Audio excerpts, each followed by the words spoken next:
The gold room went silent the moment Doyoon Kang placed his hand on her waist. Not on mine, on hers. Vanessa Sterling stood beneath the chandeliers in a silver gown that caught every camera flash. She leaned into my husband as though she had rehearsed the movement, one hand resting against the black silk of his jacket, while 400 investors, politicians, executives, and socialites watched them become the evening's newest power couple. I stood 3 feet away holding a tray of champagne. 6 months earlier, I had stopped being one of the women who served Kang Group's private events and become the wife of the man who owned half the buildings represented in that ballroom. Quietly, privately. In a courthouse on a Tuesday morning with 2 witnesses, a plain gold band, and a promise that secrecy would only last until he secured the company against the enemies circling his family. I had accepted that promise. I wore my wedding ring on a chain beneath my uniform because Doyoon said announcing our marriage too early would put me inside a world I did not yet understand. I thought waiting meant he was protecting our future. Standing beneath those chandeliers, watching him touch another woman as if I had never existed, I wondered whether waiting had simply made it easier for him to erase me. Doyoon lifted his glass. "Everyone," he said, his voice carrying easily across the ballroom, "I'd like you to meet someone important to me." The guests lifted their champagne. Vanessa smiled. I lowered my tray before anyone noticed my hands shaking. Doyoon's eyes passed over me. For half a second, something tightened in his face. Then it disappeared. He looked through me like I was another member of the catering staff. A woman carrying glasses. A woman whose name he did not know. A woman he had never held in a courthouse hallway after whispering vows so quietly the clerk asked him to repeat them. My chest cracked open, but I did not drop the tray. At the time, I mistook that for strength. Later, I understood that strength was not surviving what he had done. Strength was deciding he would never be allowed to do it to me again. My name is Naomi Bishop. I was 26 years old, worked the evening floor at a harbour restaurant called Lucia's, and had been secretly married for 11 months to one of the most feared men in the city. Nobody at Lucia's knew. Nobody in Doyoon's corporate empire knew.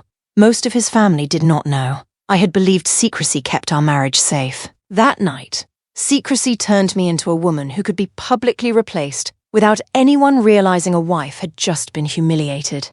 And what happened during the next 6 weeks forced me to answer a question I had never imagined asking. Can a man protect your life while destroying your trust? Stay with me, because the truth was far more dangerous than the betrayal I thought I was witnessing. But the truth did not excuse him. That distinction changed everything. Doyoon Kang had not married me because he needed someone decorative beside him. He married me because 18 months earlier I found him alone at Lucia's after closing, sitting at the end of the bar with blood soaking through the side of his white shirt. He had arrived without his usual convoy. No driver. No security. No expensive coat. Just a wounded stranger trying to remain upright long enough to leave before anyone noticed he was in trouble. I noticed. "You need a hospital," I told him. "No hospital. You're bleeding through a shirt that probably costs more than my car." His eyes lifted to mine. Even injured, he had the kind of stare that made most people reconsider their questions. I did not. "You can glare at me from the passenger seat," I said. "Get up." He should have refused. Instead, he let me pull him from the bar stool, drove with one hand pressed against his ribs, and allowed me to take him to an all-night private clinic where the receptionist did not ask questions when she saw the black card he placed on the counter. I sat in a plastic chair drinking terrible coffee while a doctor closed the wound. I did not know his name. I did not know why he had been attacked. I did not know that 3 armed men were quietly searching the city for him while I complained to a vending machine that had stolen my last $2. When the doctor finally came out and told me he would recover, I nodded, left my number with the receptionist in case he needed a ride, and went home before dawn. 3 days later, a black car arrived outside Lucia's. A driver carried in roses and a handwritten note. "You didn't ask my name before you saved my life. I'd like the opportunity to give you a reason to ask now." That was how Doyoon entered my life. Not as a mafia boss, not as the chairman of Kang Group, not as the man whose last name could clear a restaurant simply by appearing at the door. He entered as a wounded stranger who remembered that I took my coffee with cinnamon and no sugar. He started visiting Lucia's every Tuesday. He sat in the booth closest to the kitchen because he claimed he liked hearing the cooks argue. He ordered the same overcooked pasta because it reminded him of something his grandmother used to make. He waited until my shift ended, then drove me to the harbour where we talked inside his car until the water turned silver with morning light. He told me his mother believed powerful men should marry women selected for usefulness, pedigree, and obedience. He told me she referred to ordinary women as temporary comfort, women a man could enjoy before choosing someone suitable enough to preserve the family name.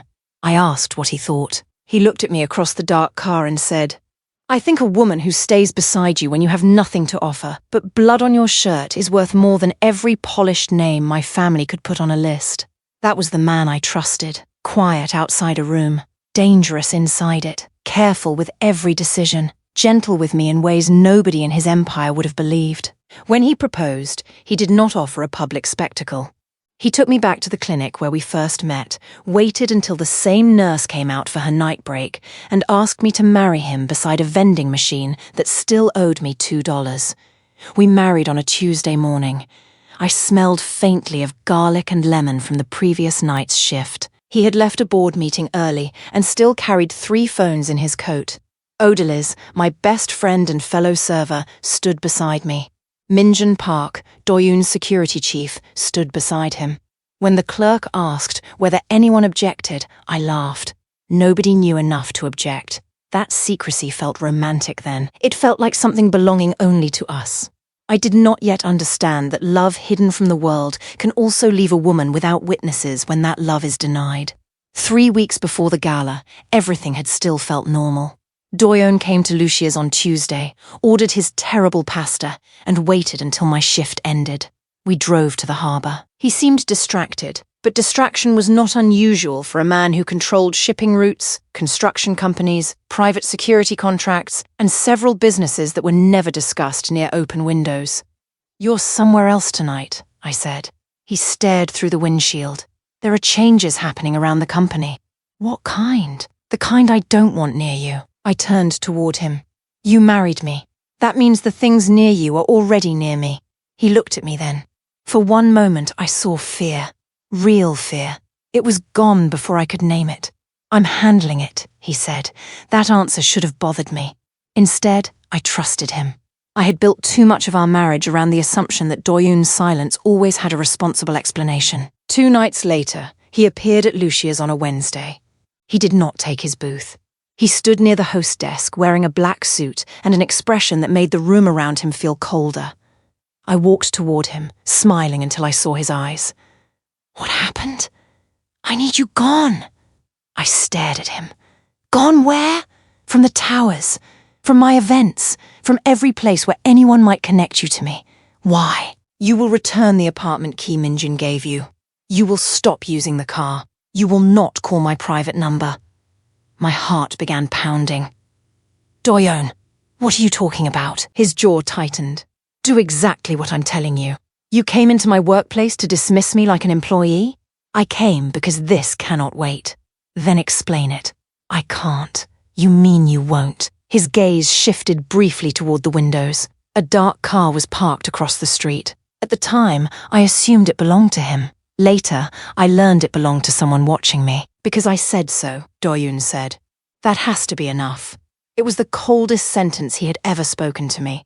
It was also the moment he made his greatest mistake. He believed protecting me gave him the right to remove me from decisions involving my own life. He would spend months learning that fear did not turn control into love. I took the apartment key from my bag and placed it in his palm. "You should leave," I said. His fingers closed around it. Something broke behind his eyes. But he left without explaining. 2 days later, Vanessa Sterling arrived in the city. By the end of the week, she was photographed on Doyoon's arm at a shipping conference. By the 2nd week, she was seated beside him at private dinners. By the 3rd, tabloids were calling her Kang's rising queen. One entertainment site mentioned a rumor that Doyoon had previously been involved with a waitress from an insignificant harbor restaurant. The article described me as temporary entertainment before he selected someone of equal standing. His equal. As though love could be measured through family wealth, designer labels, or the number of cameras waiting outside your car. Then came the gala. Doyoon's hand on Vanessa's waist. My husband introducing another woman as important while his wife carried champagne through the room. I went home alone after my shift. I took the ring from beneath my uniform and placed it on the kitchen table. I stared at it until sunrise. Then I called Odaliz. He chose someone else, I said. She was silent for several seconds. Did he tell you that? He showed the entire city. That isn't what I asked. I almost became angry with her. But Odaliz had watched Doyoon sit through 11 months of overcooked pasta simply to spend 40 minutes near me. She had seen the way he checked the restaurant doors before I walked to my car. She did not trust him completely. She trusted patterns, and this pattern made no sense. Whatever he is doing, she said, you do not owe him blind faith. But you owe yourself the truth before you let his performance define your life. That sentence kept me from collapsing. Not because it made me trust Doyoon again, because it reminded me I was allowed to investigate what had been done to me. Vanessa came to Lucia's 10 days after the gala. She entered wearing a cream coat and the calm confidence of a woman who had never been required to wonder whether she belonged in a room. She took Doyoon's usual booth. That felt deliberate. I walked over with a menu. She did not open it. Black coffee, she said. I returned with the cup. She waited until I placed it down. I hope there are no hard feelings. I looked at her. About your coffee? Her smile sharpened. About Doyoon. Hearing my husband's name in her mouth felt like a deliberate trespass. He explained the situation, she continued. The arrangement he maintained here before, deciding to move forward with something serious. Did he? He felt guilty. I told him there was no reason. Men in his position sometimes seek comfort in places that cannot follow them into their real lives. I kept my hand flat against the table so she would not see it trembling. He came into this restaurant every Tuesday for 11 months before you arrived in the city, I said. I would worry less about where I can follow him and more about whether you know where he goes when nobody is watching. For the first time, her expression shifted. Not jealousy. Alarm. It lasted less than a second, but I saw it. Vanessa recovered and leaned back. Men like Doyoon need women who can stand beside them in every room. A woman can stand in every room and still never belong in his heart. Her fingers tightened around the untouched coffee. Then she smiled, left a $100 bill on the table, and walked away. I watched through the window as she entered a waiting car. She immediately took out her phone. She was speaking before the door closed. I dropped the 100 into the staff tip jar. Then I wrote down the license plate. That was the moment grief became suspicion. Vanessa had not come to celebrate winning. She had come to confirm what I knew. I did not quit Lucia's. I did not disappear. I did not sit at home waiting for Doyoon to decide whether I deserved an explanation. I started paying attention. Doyoon never acted without calculation. He chose restaurants according to exits. He changed driving routes without warning. He remembered the position of every camera in every building he entered. A man that precise did not fall out of love between Tuesday night and Wednesday evening. Something had frightened him. That did not excuse his cruelty, but it meant the public betrayal might not be what it appeared to be. The first contradiction was Minjin. Every night after Lucia's closed, a black sedan waited half a block away. The car never approached. The driver never spoke. But when I pulled into traffic, it followed at a distance until I entered my apartment building. I recognized Minjin's posture behind the wheel. A man does not assign his most trusted security officer to protect a woman he has discarded. The second contradiction was Doyoon himself. Lucia's owner told me an anonymous client had paid 6 months in advance for imported olive oil the restaurant could never normally afford. The order came through one of Kang Group's suppliers. Doyoon had cut me out of his public life, while quietly ensuring the restaurant remained stable. That was not romance. It was evidence. The third contradiction was Vanessa. I attended 3 events where Kang Group executives gathered, dressed plainly enough to be overlooked near service corridors and hotel coat checks. Vanessa never stayed beside Doyoon for long. Within 20 minutes of arriving, she would excuse herself. She always returned with her phone in hand. Twice, I saw her meet a man near a service exit. The third time, I saw an envelope change hands. Odaliz came with me after that. You realize we could get arrested, she whispered while we stood behind a decorative partition at a hotel reception. For standing near a plant? For doing whatever this is. I'm observing. You're stalking your husband's fake girlfriend. We don't know she's fake. Odalis looked toward Vanessa. She has the emotional warmth of a tax audit. I'm comfortable calling her fake. Despite everything, I laughed. Then Vanessa walked into a restricted corridor. We followed far enough to see her hand another envelope to the same man. A security guard stepped from a doorway behind us. He did not wear the hotel's uniform. "What are you doing here?" His voice was polite. His eyes were not. "Waiting for a friend," I said. "Name?" I gave him a childhood nickname nobody outside my family had used in 15 years. His attention moved over my coat, shoes, and face. He was memorizing me. I felt it. Odalis linked her arm through mine. "She found us," she said brightly. "We're leaving." We walked away without running. 3 blocks later, I could barely breathe. Odalis pressed my back against a wall and forced me to look at her. "Inhale." "I am." "No, you're panicking." "Inhale." I followed her breathing until the street stopped spinning. "You are not trained for this," she said. "Neither are you." "I know. That is why one of us needs enough sense to say it out loud." She took my hand. "We continue together or you stop." I nodded. For the first time since the gala, someone had included me in a decision affecting my safety. The contrast was impossible to ignore. The staff at Lucia's never demanded an explanation. They simply closed ranks around me. Odalis took the tables closest to the front windows so I would not have to serve anyone connected to Kang Group. Teo, the oldest cook, left food beside the staff entrance whenever I forgot to eat. The owner stopped scheduling me alone. Nobody knew I was Doyoon's wife. They only knew I had been publicly embarrassed by a powerful man, and that black cars had started appearing near the restaurant. They offered loyalty before they had the complete truth. Doyoon, who claimed to love me, had decided I was safest without it. That difference stayed with me. One Thursday, I walked directly to Minjun's sedan and knocked on the window. He lowered it. "You shouldn't do that," he said. "You shouldn't follow me. I'm ensuring you get home safely." "On whose order?" His silence answered.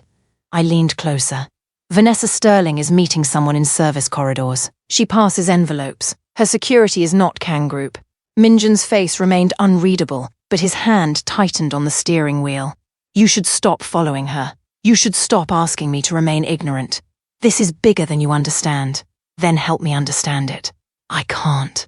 I laughed once, bitterly. "Do all the men in your organization receive the same training? Make decisions for the woman, hide the reason, then call it protection?" His eyes moved to mine. That landed. "He knows who she is," Minjun said quietly. "Doyoon?" He knew before the gala. The harbor seemed to go silent behind me. "Known what? That Vanessa Sterling did not come here for him. Then why is he pretending she did?" Minjun looked away. "Ask him." He refused to speak to me. He may not refuse much longer. He passed a folded paper through the window. An address near the old shipping terminal. "Do not go alone." I took it. "You understand that giving me this makes me part of whatever you've been hiding. You became part of it the day someone photographed you leaving Doyoon's apartment." My blood went cold. "Who photographed me?" Minjun raised the window. The car pulled away. That was the first moment I understood that Doyoon's fear had not been imaginary. But danger did not change the fact that he had chosen my role without asking me. I could hold both truths at once. Someone had targeted me, and my husband had responded by taking away my agency. Odalis and I reached the warehouse district at 11:15 that night. We parked half a block from the address Minjun gave me. At 11:40, Vanessa entered through a side door. She remained inside for 53 minutes. When she emerged, she was accompanied by a silver-haired man whose face I recognized from business magazines displayed in Kang Group's lobby. Odalis took several photographs. Back in her apartment, we searched his image. Desmond Sterling, founder of Sterling Capital, Vanessa's father. Sterling Capital had spent 2 years attempting to break Kang Group's control over the region's shipping and logistics network. Every legitimate bid had failed. Every proposed partnership had been rejected. Vanessa had not entered Doyoon's life as a romantic rival. She had entered as an infiltrator. Odalis stared at the screen. "So your husband knew?" "Yes." "And instead of telling you, he publicly pretended to choose her?" "Yes." "To protect you?" That is what Minjun implied. Odalis closed the laptop. "Do not let the reason erase the method." I looked at her. He may have believed he was saving your life, she said. But he still used your heartbreak as camouflage. You were allowed to understand why he did it and still decide it was wrong. That was the sentence I carried with me when I went to confront Doyoon. He was waiting at the harbour, the same place where we had spent 11 months talking about everything except the threats surrounding his empire. He stood beside his car, tie loosened, exhaustion carved into his face. Minjun had warned him I was coming. Doyoon watched me approach. You shouldn't be here. I stopped several feet away. That will be the last decision you make for me tonight. His jaw tightened. Naomi Vanessa Sterling is Desmond Sterling's daughter. He went still. I watched them leave a warehouse together. I have photographs. I know she was sent to infiltrate Kang Group. He looked toward the water. You weren't supposed to find out this way. I was not supposed to find out at all. That is not true. Then when were you planning to tell me? After you finished touching her in public? After the city forgot my name? After I became convincing enough as the discarded waitress? Pain crossed his face. I did not soften. You needed my humiliation to look real, I said. So you made sure it was real. Doyoon reached into his coat and removed a photograph worn soft around the edges. It showed Vanessa exchanging an envelope with a man in a service corridor. The date was 4 months earlier. I knew who she was before our wedding, he said. Sterling had spent a year trying to place someone inside my operations. When every corporate route failed, Vanessa began appearing at events, asking questions about my schedule, my security, and the people closest to me. So you let her believe she succeeded? Yes. And where did I fit into your strategy? His eyes lifted. You were never part of the strategy. Then why was I the one publicly sacrificed? Because Sterling discovered you. The words hit harder than I expected. Doyoon handed me another file. Inside were photographs of me leaving Lucia's, entering my apartment, standing outside the clinic where Doyoon and I first met. There were notes beside each image. Closing times, driving routes, the location of my apartment window, the names of my co-workers, my mother's address. I forced myself to continue reading. 3 days before I came to Lucia's, Doyoon said, Minjun intercepted this report. Sterling was trying to determine whether you could be used against me if Vanessa failed. My fingers tightened around the file. What did you do? I decided the world needed to believe you meant nothing to me. You decided. Yes, you did not ask whether I could help. I could not risk you knowing. You could not risk trusting me. If you knew the truth, Vanessa might have seen it. One look, one moment of relief. Anything could have exposed the operation. So instead, you made certain my pain was authentic. His silence confirmed it. The anger inside me became frighteningly calm. You watched me carry a tray past you while you held another woman. I hated every second. But you still did it. Yes. You allowed newspapers to call me disposable. I had them monitored. Anything that crossed into a direct threat would have been removed.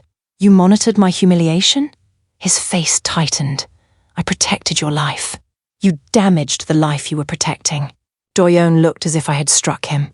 I stepped closer. You do not get to call this love and expect the word to erase what happened. You made me question my memory, my worth, and my marriage because you believed your fear gave you authority over my reality. I thought it was the only way. That explains your choice. It does not justify it.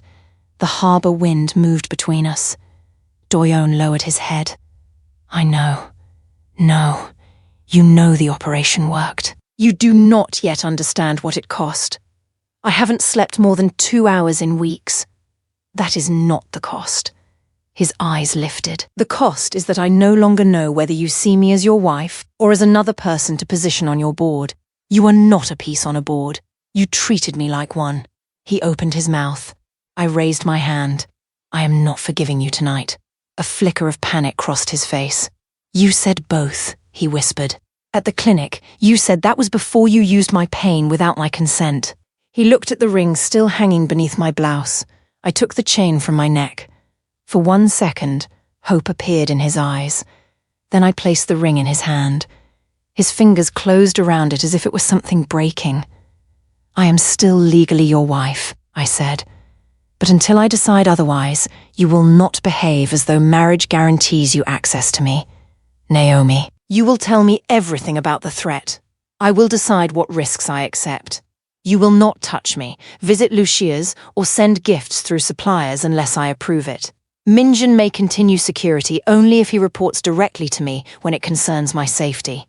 Doyoon stared at the ring. And when this is over? When this is over, we find out whether you protected a marriage or merely kept my body alive while destroying it. I turned away. He did not stop me. That was the first correct decision he made. Knowing the truth did not end the danger. Vanessa had been feeding Sterling real information for weeks. Shipping rotations, warehouse schedules, partner names, and carefully selected pieces of executive conversation.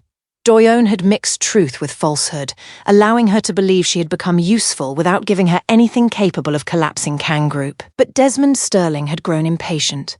3 days after my confrontation with Doyoon, Kang Group's largest shipping partner cancelled a 9-figure contract, citing concerns about operational instability.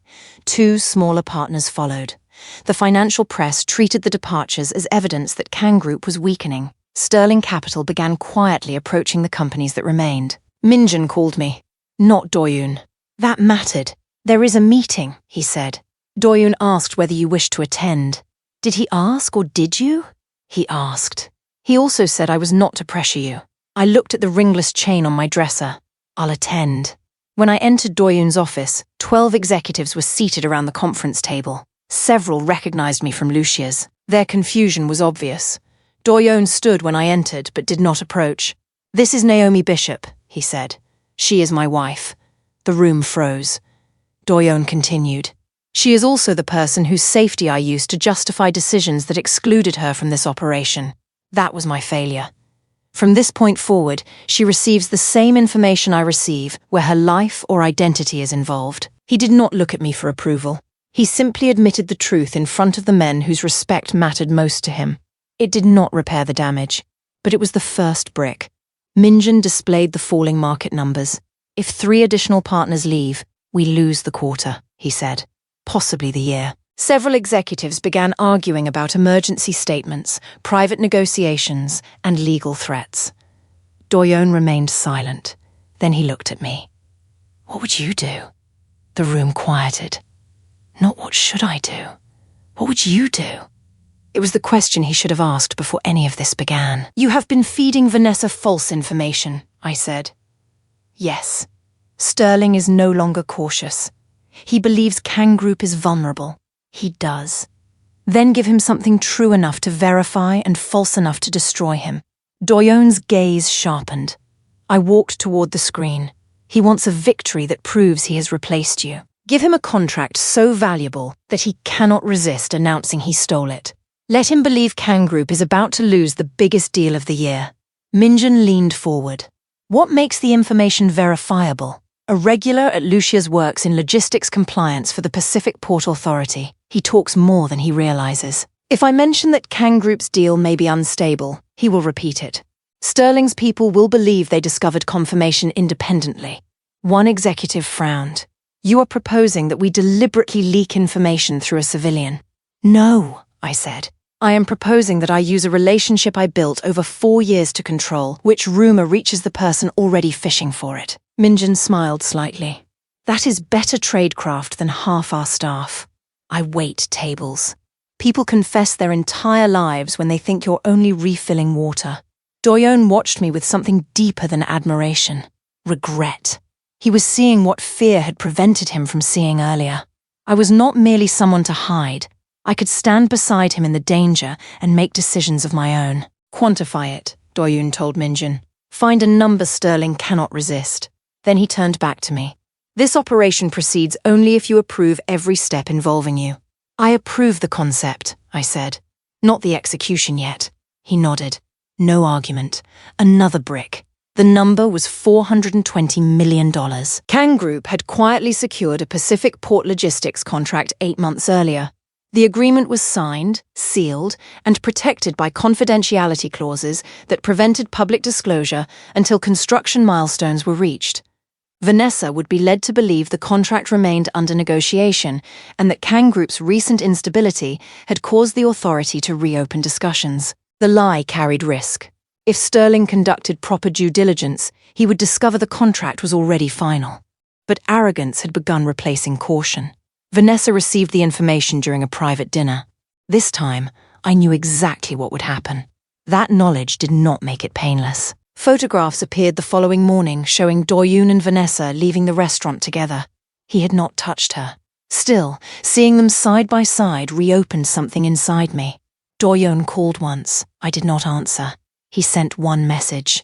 The information has been delivered. I will not contact you again unless the operation changes or you request it. No excuse, no demand, no request for reassurance. He was finally learning that accountability did not entitle him to immediate comfort. At Lucia's, I waited on the port compliance officer during his usual Thursday lunch. He ordered soup and complained about budget freezes. I poured his coffee. Everyone is nervous, I said casually. People from Kang Group have been coming through here all week. Sounds like their Pacific contract may be falling apart. His spoon paused. Which Pacific contract? I shrugged. The one people keep whispering about. I don't understand half of it. He asked 2 more questions. I gave him nothing concrete. By evening, Minjin confirmed Sterling's investigators had contacted 3 port employees seeking informal verification. 2 days later, Sterling Capital released a statement announcing that it had entered advanced negotiations to acquire the Pacific Logistics contract. Desmond Sterling appeared before cameras beneath his company's silver emblem. Kang Group is an empire built on inherited fear, he said. We are simply willing to show the market that it no longer has to be afraid. The statement spread across every financial outlet. Sterling's stock climbed. Analysts described the announcement as a devastating blow to Kang Group. For 57 minutes, Desmond Sterling believed he had won. Then Kang Group released the real contract, signed 8 months earlier. Already active. Accompanied by a statement from the Port Authority confirming that no negotiations with Sterling Capital had ever occurred. Desmond had not stolen a contract. He had publicly claimed participation in negotiations that did not exist. Sterling Capital's stock stopped climbing. Then it fell. I watched from Minjin's office as red numbers moved across the monitors. Doyoon stood on the opposite side of the room. He did not celebrate. He looked toward me once. I held his gaze. This victory belonged partly to me. He knew it. Everyone in the room knew it. Sterling is calling an emergency press conference, Minjin said. Let him, I replied. Several men turned toward me. A liar defending himself publicly usually says more than investigators could ever force him to admit. Doyoon's mouth almost curved. Almost. 3 hours later, Desmond stood before the cameras again. He claimed his announcement had been based on information from a trusted internal source close to Kang Group. A reporter asked him to identify the source. He refused. Another asked whether the source was his daughter, Vanessa Sterling. His face changed. The moment lasted seconds. It was enough.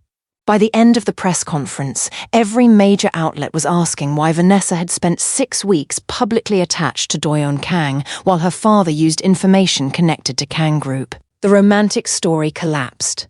The infiltration became visible. Sterling Capital lost $140 million in market value before the markets closed. This time, I did not feel satisfaction because a powerful man had lost money. I felt satisfaction because he had underestimated the woman carrying coffee. The unraveling happened slowly. The Pacific Port Authority publicly distanced itself from Sterling Capital.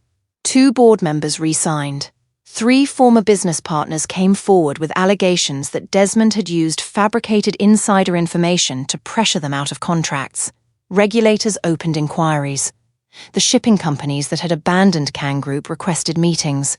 Doyoon accepted 2. He rejected one. He ran before verifying the facts. He explained during a board session I had been invited to observe.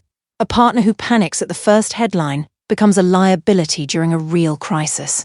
I agreed. The room noticed. For the first time, I was not present as the hidden wife or the wounded waitress. I was present because my judgment had helped save the company. The press eventually learned that the counter-strategy had originated partly with me. One article described me as an unlikely source close to Kang Group. I saved the screenshot. Not because I liked being called unlikely, because I knew how many people had looked at my uniform and assumed my mind ended where the apron began. Doyoon's mother called 3 days after the first investigative article. He did not summarize the call privately. He invited me to listen through the speaker only after asking my permission. Her voice came through cold and controlled. I understand the waitress is your wife. My name is Naomi Bishop, I said before Doyoon could answer. Silence. Then, Miss Bishop. Mrs. Kang legally. Naomi by preference. Another silence. I was told you developed the strategy that exposed Sterling. I helped. You may have saved this family. That does not erase what this family's expectations helped create. Doyoon looked toward me but did not interfere. His mother's voice hardened. What do you mean? Your son hid our marriage partly because he believed you would see me as temporary comfort. Your standards taught him that protecting the family name mattered more than giving his wife a public place inside it. Sterling used that secrecy. So before you praise me for saving your family, understand that your prejudice helped make me vulnerable. Nobody spoke. Then Doyoon's mother said, "You are direct. I have spent 6 weeks being discussed by people who never bothered speaking to me. Directness is overdue." For the first time, uncertainty entered her voice. You are correct. It was not a complete apology, but it was honest. I would like to meet you, she said. When I am ready. Doyoon lowered his gaze, hiding what might have been pride. I noticed. I did not reward it. Growth needed to become habit before it became reconciliation. Vanessa came to Lucia's 3 weeks later. She sat in Doyoon's old booth near the kitchen. Without the chandeliers, cameras, and silver gowns, she looked younger, not innocent, but tired. I placed a cup of black coffee in front of her. She looked at it. I didn't order. You never drank the last one. Her mouth tightened. I didn't know he already had evidence against me. I assumed. My father said getting close to Doyoon would be simple. He told me powerful men always choose ambition over attachment. And you believed him. I believed love was another form of leverage. I sat across from her. Odalys watched from the counter but did not interrupt. Vanessa's fingers curled around the cup.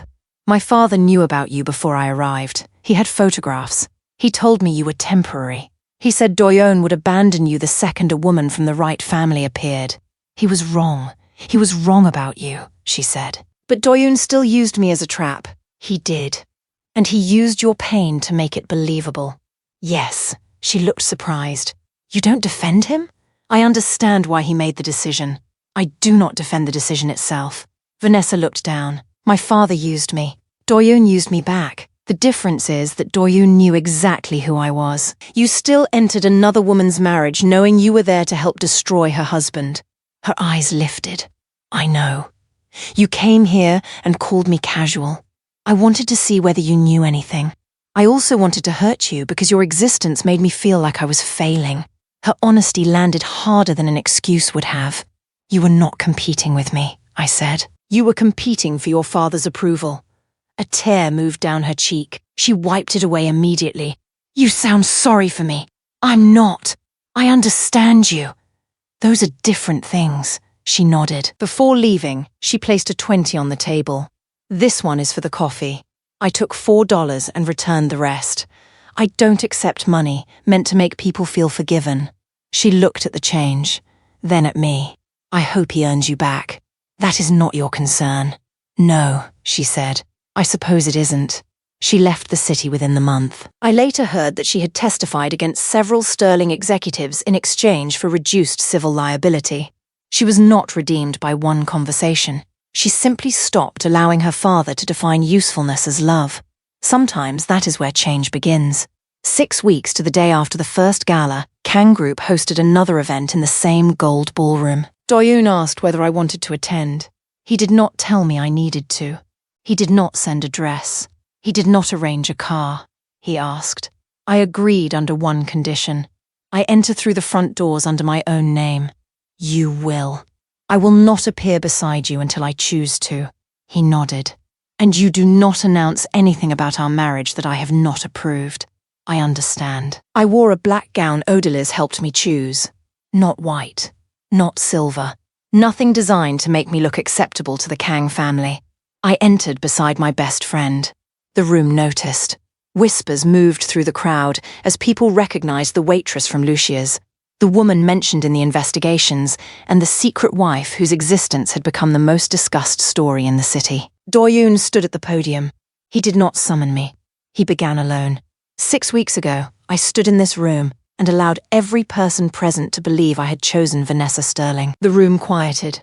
I did so as part of an operation intended to expose Desmond Sterling and remove a threat against Kang Group. He paused. That statement is true. It is also incomplete. His eyes found mine across the ballroom. I discovered that Sterling had been monitoring my wife. I believed the safest response was to make the world think she meant nothing to me. I decided she could not be trusted with the truth because her genuine pain would make the deception convincing. A murmur passed through the guests. Doyoon continued. The strategy protected her physical safety. It also humiliated her, isolated her, and denied her the right to participate in decisions involving her life. I called that protection because fear made control easier to defend. The room became completely still. I was wrong. Not unfortunate. Not imperfect. Wrong. I will not ask anyone here to praise what I did simply because the operation succeeded. A successful strategy can still be a personal failure. Naomi Bishop helped expose Sterling after I excluded her from the fight.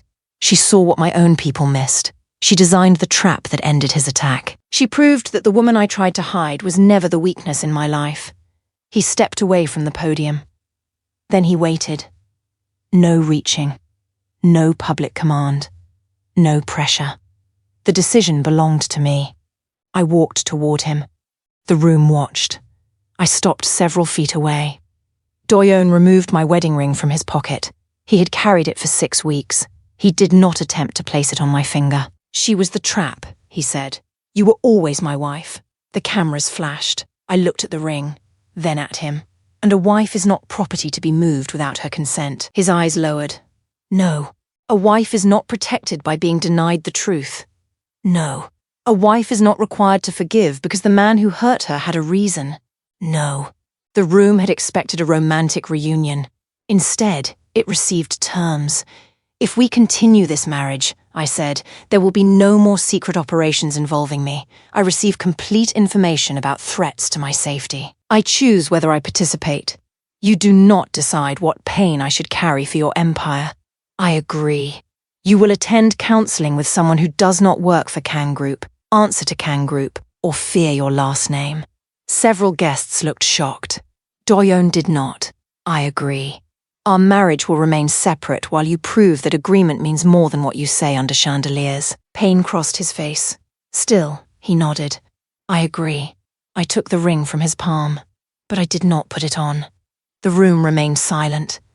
Then Odelis began clapping. Not because I had returned to him. Because I had stood beside the most powerful man in the city and made him understand that love did not exempt him from consequences. Others joined slowly. The applause rose. Doyoon did not smile. He understood the moment was not his victory. It was my boundary made public. Kang Group announced our marriage the following morning. The statement did not describe me merely as Doyoon's wife.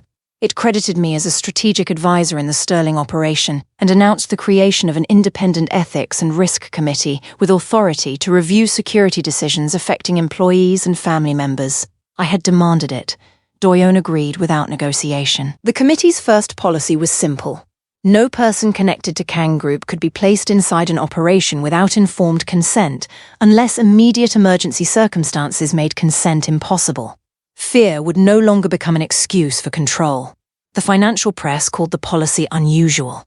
One columnist called it a public apology disguised as corporate governance. They were right. Doyoon and I lived separately for 4 months. He remained in the tower. I stayed in my apartment above Lucia's. He attended counseling every week.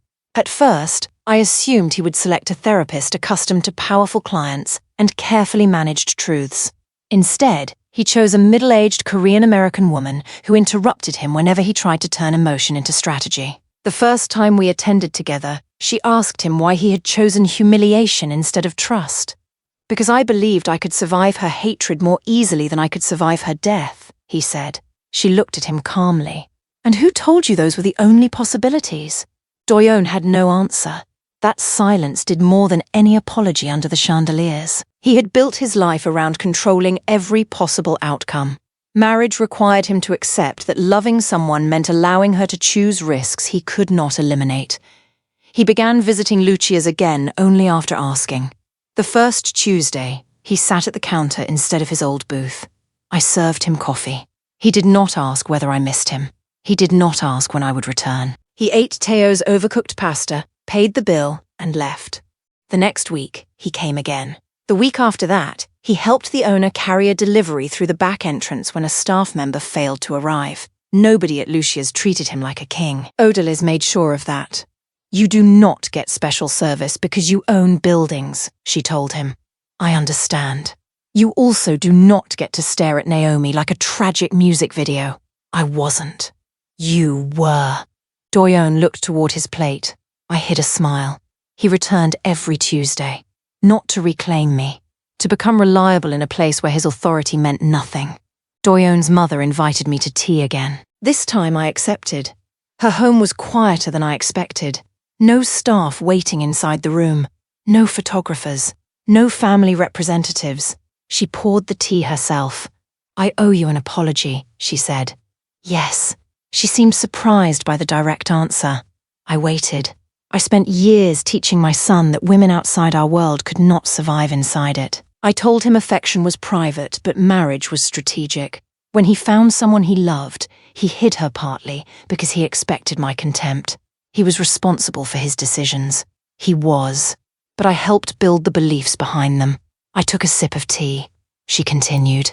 "I called women like you temporary comfort because it allowed me to dismiss what I did not understand. Women like me? Women without names my family already respected. That is more accurate." A small smile touched her mouth. "You are difficult. I have been called worse in your family's newspapers." The smile disappeared. "I read those articles. I should have stopped them. You should have raised a son who knew his wife's dignity was not expendable." Her eyes lowered. "Yes." That was the first real conversation we had. Not a miraculous transformation. Not instant acceptance. Accountability. She began visiting Lucia's quietly.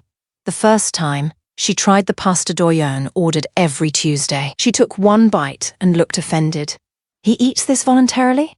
"Every week." "Why?" "Because it reminds him of his grandmother." Her expression softened.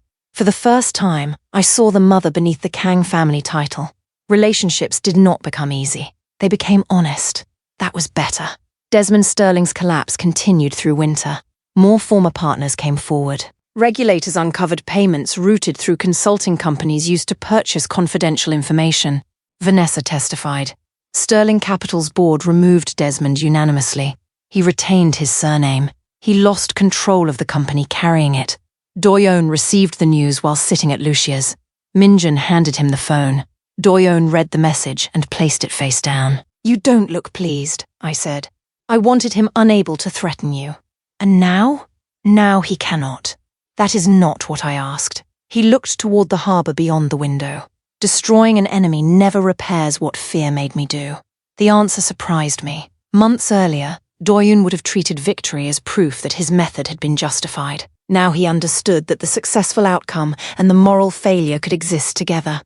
I removed my wedding ring from the chain beneath my blouse. His eyes followed the movement. I placed it on the counter between us. He did not reach for it. "I am not returning to the tower," I said. "I know. I am keeping my shifts. I know. I will not become a silent wife displayed at galas. I would not ask you to. You did before. You simply hid the display." He accepted the correction. I did. "I want my own work, my own money, my own decisions. You should have all of them. And when danger comes again?" His face tightened, because danger would come again. Men like Doyoon did not receive permanent peace. "When danger comes," he said, "I tell you the truth. I give you the available choices. I make recommendations. Then we decide together. Even when you believe my choice is dangerous, even then, even when you are afraid, especially then." I studied him. Change is easy to perform for a week, harder for 4 months, hardest when the old fear returns. "I am not forgiving the man you were," I said. "I am deciding whether I trust the man you are becoming. I understand. I slid the ring toward him. He looked down, then back at me. Are you asking me to hold it? I am asking you to put it on my finger. For the first time in months, Doyoon's composure broke. Not dramatically. His breath caught.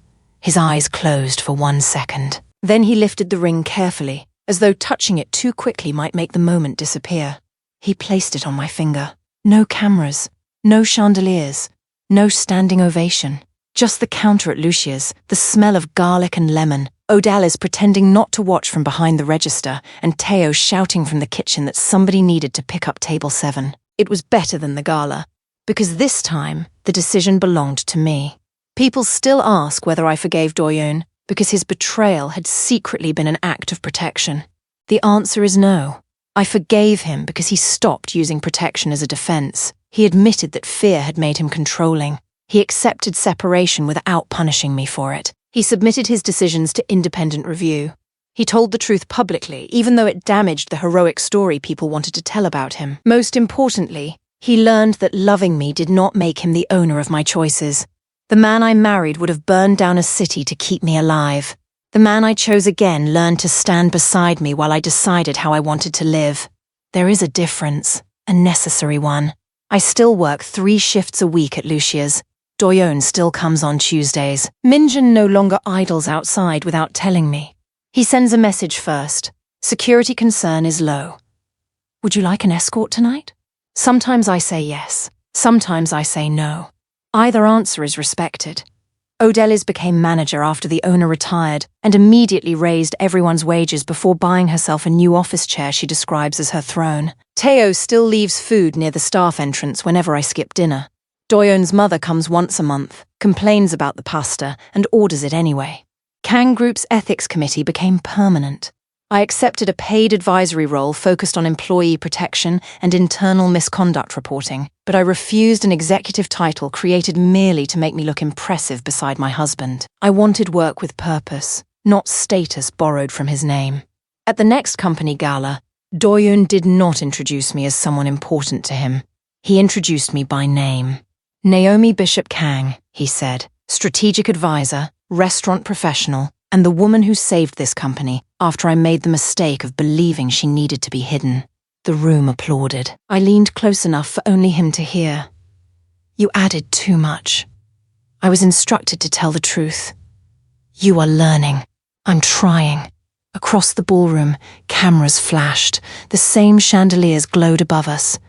But I was not carrying a tray. I was not standing 3 feet away. And Doyoon's hand was not on my waist until he looked at me and silently asked. I nodded. Then he touched me. Choice changed the meaning of everything. Vanessa Sterling had been the trap. I had always been his wife. But that was no longer the most important truth. The most important truth was that being his wife did not mean disappearing inside his protection. I was his partner, his equal. The woman he loved, and the woman he had finally learned not to underestimate. Some love stories are not proven by how fiercely a man fights his enemies. They are proven by whether he can face the harm inside himself, surrender the control he once confused with devotion, and become safe for the woman he claims to protect. Doyoon defeated Desmond Sterling in a matter of weeks. Earning my trust took months. That was the harder victory, and it was the only one that gave our marriage a future. If Naomi was right to demand accountability before reconciliation, write SHE CHOS THE terms in the comments. Subscribe for more stories about underestimated black women, hidden power, painful consequences, and the kind of emotional justice that does not require a woman to abandon her dignity in order to keep love. Because she was never the disposable waitress. She was never temporary comfort. She was the woman carrying the tray, while everyone else failed to notice that the strongest person in the room was already standing among them.